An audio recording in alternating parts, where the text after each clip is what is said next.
I don't want to be a burden to my family. Let's get a divorce.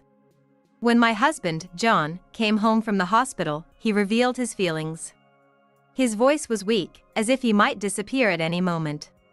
He looked at me, our daughter Amy, and his parents with tears in his eyes. It's no wonder he felt so weak. He had been in a car accident during a business trip, resulting in partial paralysis and a life in a wheelchair. You're not a burden, John. Families help each other in times like these. Your father's right. It will be tough, but we're here for you. So, don't talk about divorce. His parents looked heartbroken. Then, my daughter and I said something that shocked his parents. What are you talking about, John? I've been single for a month now. You won't be a burden. We've already moved to a new place. His parents were speechless at our calm explanation. But we were just stating the facts. I felt sorry for his parents, but John would have to live with his regrets forever. Looking directly at my husband, I began my counterattack. My daughters and my statements left the room in stunned silence. John and his parents exchanged confused glances before opening their mouths to speak. Single for a month? Michelle, what do you mean? And what do you mean by moving to a new place? This isn't the time for jokes. We just talked about helping each other.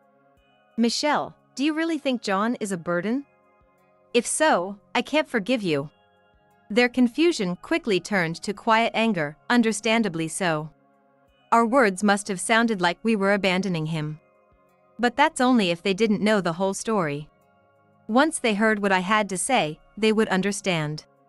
I took a deep breath and faced his parents. There's something I've never told you. John has been treating me like a slave. Whenever I resisted, he would threaten divorce, and sometimes he even hit me.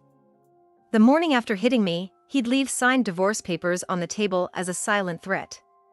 He ruled us through fear. Just now, John said he doesn't want to burden the family and wants a divorce. But he doesn't mean a word of it. He's acting. So, I decided to submit those divorce papers he left. His parents looked even more bewildered, their brows furrowed as they waited for me to continue. John looked just as confused, but I could see the irritation and anger in his eyes. A few months ago, do you remember when I broke my arm in a bicycle accident? John never visited me in the hospital. Even after I was discharged, he forced me to do all the housework, grinning as if he was enjoying it. The more I suffered, the more he seemed to relish it. He was also indifferent to our daughter, Amy. She's preparing for college and studying hard for SAT, but he doesn't even know which colleges she's aiming for. Isn't that right, John? Suddenly, I turned to my husband, but as expected, he couldn't answer and just looked down. His parents were silent for a while, but after a few seconds, his father spoke up. John mistreating his wife? And neglecting Amy? We can't believe this. The John we know would never do such things. Right, dear? Yes, I can't believe it. What Michelle is saying is absurd. If someone really behaved like that, they'd be insane. John could never do such things. His parents weren't against me. They had been supportive since our marriage and loved our daughter. I felt truly sorry, but I was determined. Today, I had to expose my husband's true nature. Otherwise, his parents would be even more hurt in the future, which neither my daughter nor I wanted. Mom and Dad are right. I would never do such things. I've always worked for my family, but Michelle didn't understand that. This is so sad.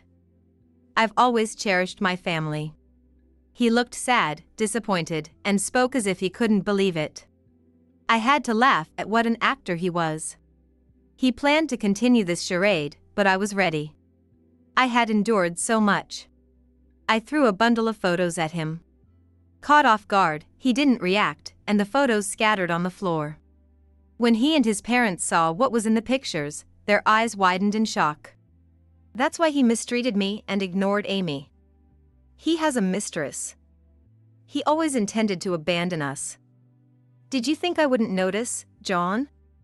You underestimated me. A mistress? Michelle, is this true?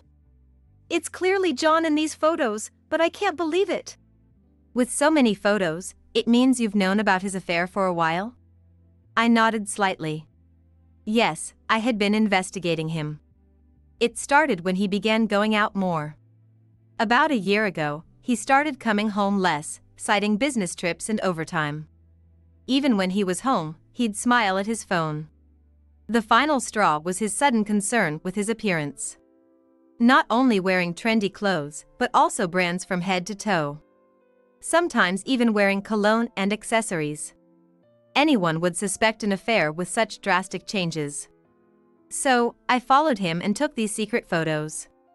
John probably thought that even if I suspected an affair, it wouldn't be a problem. My husband had always controlled me through fear, thinking I was powerless to do anything. How much more could he underestimate me? Dad, Mom, don't believe her. Michelle is trying to frame me. She wants to abandon me now that I'm paralyzed. Even when confronted with evidence of his affair, my husband remained calm. For him, lying was as natural as breathing after years of acting. Being a top salesman, he had a way with words, giving him confidence he could talk his way out of anything. To break him, I took out my phone and made a call. This was just the beginning, and I couldn't help but smile smugly. A few minutes later, the doorbell rang. When I let the visitor in, my husband was left speechless. A woman in her 30s walked in, the same one from the photos I had thrown at him earlier. Her name was Erica. His mistress. I had already contacted Erica and asked her to come today. John never expected me to bring his mistress here, and his body trembled. Mr. and Mrs. Smith, you were told that John's hospitalization was due to a car accident during a business trip. But that was a lie. He was going on a trip with his mistress, Erica, who's right here. John's increased outings and sudden concern with his appearance were all for the other woman. For the past year, he had changed drastically, indicating their ongoing affair. His parents, understanding this, gave him cold stares. John opened and closed his mouth like a fish, but Erica spoke first. I'm Erica Nielsen. I came today to clear up a misunderstanding. John and I worked together at Harding Corporation. I'm his superior, and I've been supporting him professionally. We spent a lot of time together because of important projects. It seems Michelle misunderstood and even took secret photos. This is troublesome for us. Erica spoke calmly, without a hint of distress. If only her words were heard, it would seem like I was the villain. But with the photographic evidence, John's parents were not convinced. Erica, it's hard for us to believe this. There are photos of you and John dining together and walking through a hotel district. Even if you're his superior, this looks inappropriate. I understand Michelle's suspicion. Can you explain this to us satisfactorily? Of course. Here are documents detailing our work. The restaurant we visited was for a business meeting. We were in the hotel district because a client was nearby. It was all work-related. Does this clear things up? Erica spoke like a robot, emotionless, while John's parents, looking at the documents, seemed to accept it. When I first contacted Erica, she had the same confident demeanor. Erica, probably briefed by John, thought I was powerless.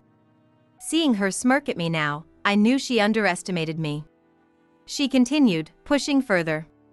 Michelle is troublesome. She misunderstood, followed us, took secret photos, and even filed for divorce. Even though John is now paralyzed. Do I need to say more? John's parents were speechless at Erica's firm attitude. John, sensing the shift in power, chimed in. Erica, thank you for explaining. But please, don't be too hard on her. Misunderstandings happen. Maybe you're right. As long as the misunderstanding is cleared up, I won't say more. You're lucky, Michelle. I could have sued you. Well, that's it. Erica smirked and turned to leave. But she was stopped by my daughter, Amy, grabbing her arm. It's not over, lady. You think you could have sued us? You don't seem to understand your position. What? Lady?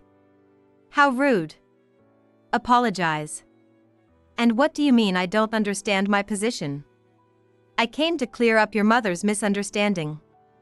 You two are unbelievable. Misunderstanding, huh? Don't forget those words, lady.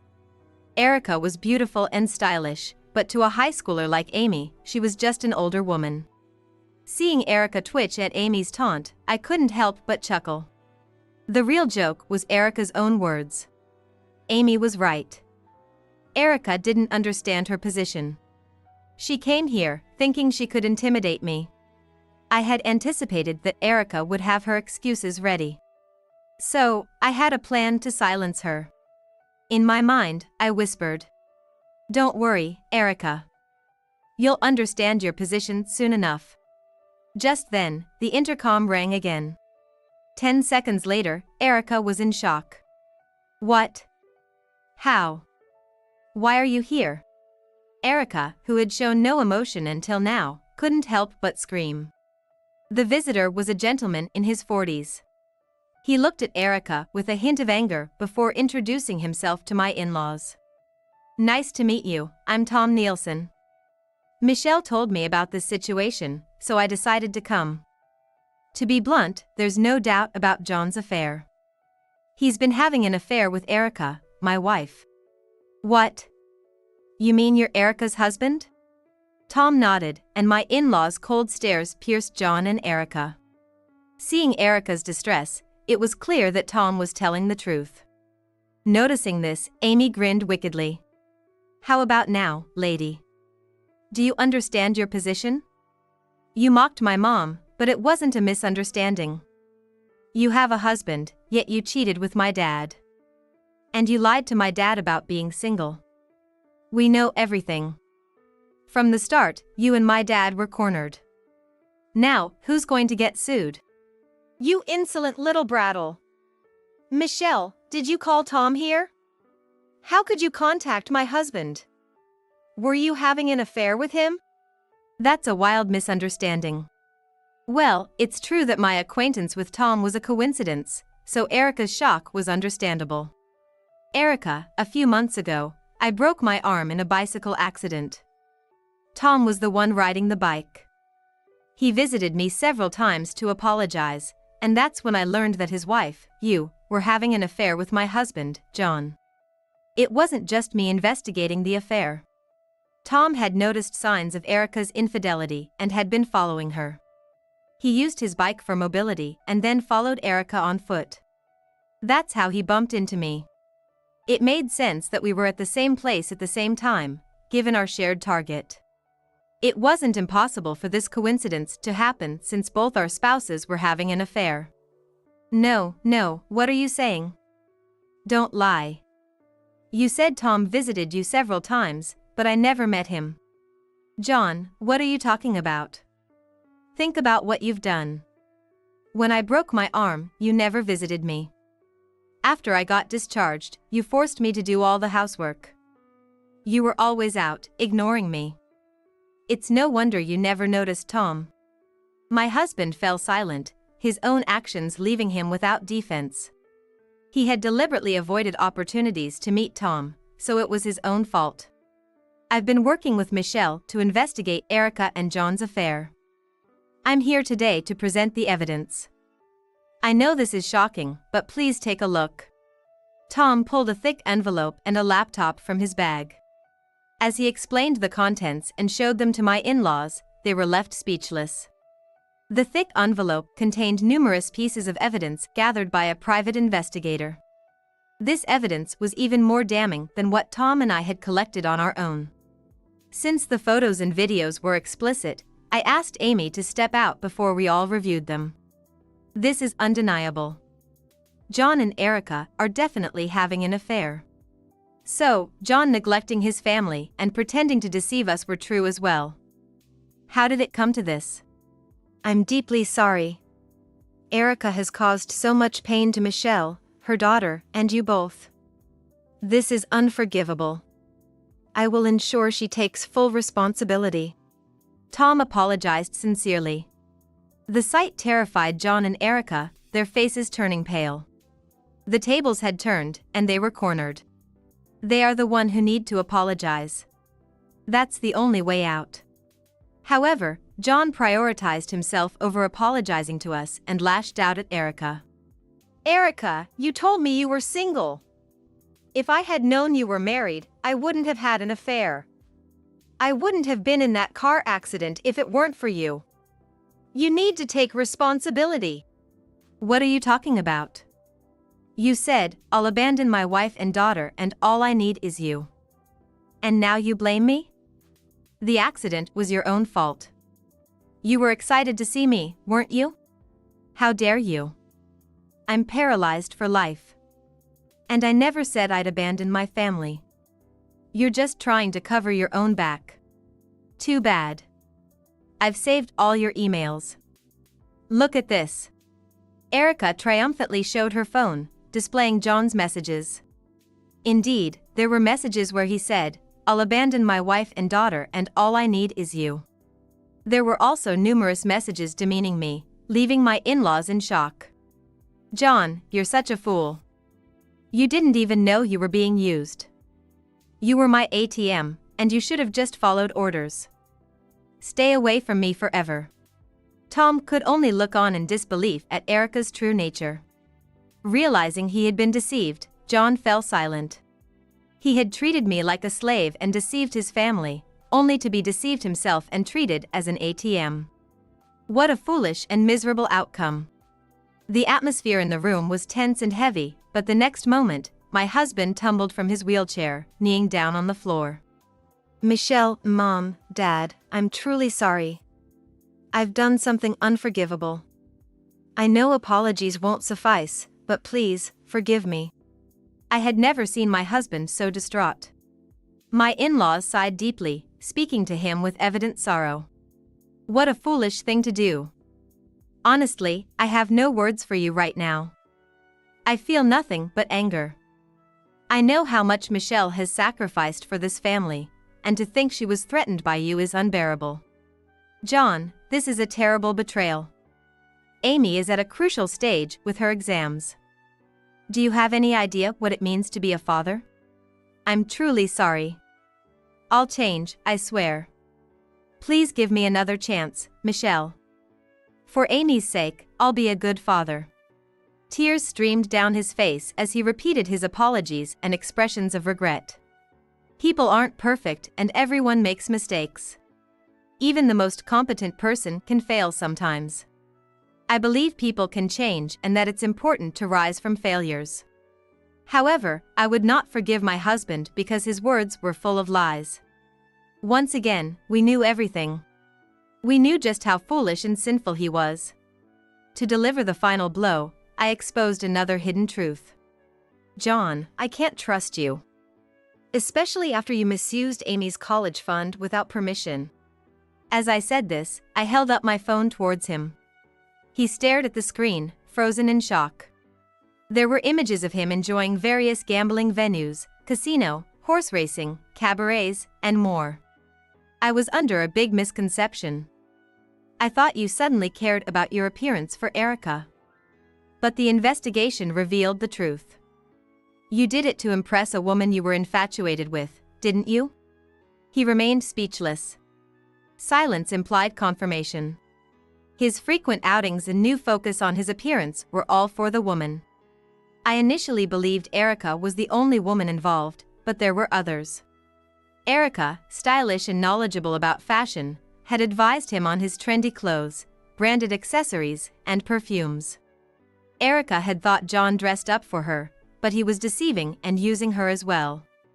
Even though you're a skilled salesman with a high income, you didn't have enough money. So you gambled with Amy's college fund. By the way, I know the car you were driving during the accident was bought with gambling winnings, right? Is that true? If it is, then you deceived me too. John, why don't you say something? Erica's face turned red with rage. The air felt electric with her fury, and John was overwhelmed. How could she speak like this when she had deceived him as well? Was she in any position to say such things? In the end, neither John nor Erica cared about anyone else. They only cared about themselves. It's none of my business. All I wanted was for John and Erica to realize their mistakes and fall into ruin. As I watched John, he suddenly became defiant. Yeah, I deceived Erica. You were just a pretty face with nothing in your head. I was surprised you had a husband, but it doesn't matter. I can just pay the alimony. It's your fault for being deceived. You deceived me too, so shut up. You have no idea how much risk I took. You'll regret deceiving me. Don't be stupid. You took the risk on your own. Don't blame others. Michelle and my parents are fools too. A wife is her husband's property. If family means helping each other, you should serve me. As expected, his apology and tears were all fake. John lied effortlessly, knowing how much it hurt people. He was once successful, but his success in gambling had blinded him. Now that I'm paralyzed, I can't work or gamble like before. So, I'll invest and make money. I don't need family help. Now get out. You're divorced and single now, right? Yes, I understand. But you must pay the alimony, child support, and return the money you misused. And promise one thing, never come crying to me or your parents, no matter what. Fine. I'll grant your last wish. But don't come crying to me either. Not that I'd care. As I watched him laugh, I decided to leave with Amy. There was no point in saying anything more to him. As we reached the door, my in-laws called out to us. They bowed deeply, looking regretful. Our son has done something unforgivable. We plan to cut ties with John. Our son has changed, and we didn't notice. We're sorry, Michelle.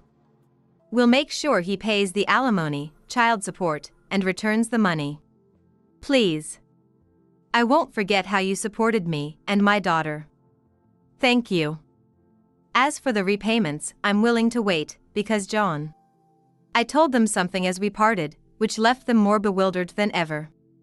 As I've said, I know everything. I knew he was already on the brink of ruin. A few days later, I was awakened by my phone ringing incessantly. I knew who it was without looking at the display. As expected, it was John.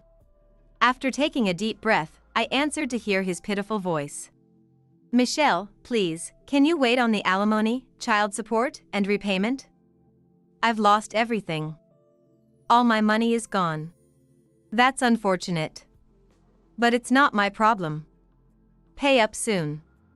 Goodbye. Wait. Hear me out.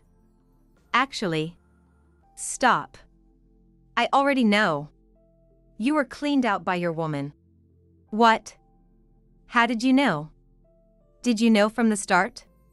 Exactly. I hadn't only contacted Erica. I had also contacted John's favorite hostess and learned everything in exchange for not suing her. What I found out was that a woman at the nightclub had been deceiving John. He had spent a fortune trying to win her favor, even claiming to be a company president, which made him an easy target. She had seduced him to make use of her. She had skillfully manipulated him, and he had given her his money and even his card's pin. As a result, she took everything and disappeared. Why didn't you tell me? If you had, I could have prevented it. Are you in on this to take my money? Don't be ridiculous. I didn't tell you because you needed to learn a lesson. You lie and hurt people without remorse. It seems like you still haven't learned anything, even after suffering. How stupid can you be? What am I supposed to do? I can't work properly. If I lose all my money, you'll suffer too. I can't repay the alimony and child support. I won't suffer at all. I planned to monitor you until you paid. Besides, I have savings, and I've secured a job at Tom Nielsen's company. Wait, Tom Nielsen, Erica's husband? He's a company president? No way. After discovering John's affair, I began job hunting. I knew I couldn't rely on his income and needed to support Amy alone. I was truly surprised to find out that Tom was a company president. It reminded me how small the world could be. Meeting him was a stroke of luck, just like family, friends, and even lovers are miracles in their own right. Meeting John and falling in love had its astronomical odds, which is why it deserved to be cherished. Neglecting it was inexcusable. John, we agreed, didn't we? No matter what happens, you won't come crying to me or your parents. You asked them for help first and got rejected, so you came to me. Isn't that right? How do you know everything? Please, Michelle, I can't manage on my own. We were married once. Help me out. I will never help you. You hurt me, Amy, and deceived your parents. How could I forgive you for only seeking help when you're in trouble? Explain it to me. I had never raised my voice in anger like this in my entire life, not even in our marriage. What John did was the lowest, the worst. He needed to face appropriate consequences and reflect on his mistakes. That was all I wanted. John remained completely silent. He had always controlled me through fear and violence, but now it seemed he was the one feeling fear. I'll be watching you suffer. With that, I ended the call. A few years later, Amy, now 24, was getting married. The night before the wedding, I reminisced about the past and spoke to her. I'm sorry for all the hardship, Amy. I wasn't a good mom. Oh, Mom, don't look so gloomy the night before my wedding. You helped me achieve my dreams. Let's keep supporting each other. Amy had achieved her goals and become a lawyer. Her motivation was clear. I want to be a hero of justice. I want to take down villains who hurt the weak. I want to help people who suffer like you did, Mom. Her eyes sparkled with a bright future. We might never completely forget the past, but I wanted to move forward and live happily with my loved ones.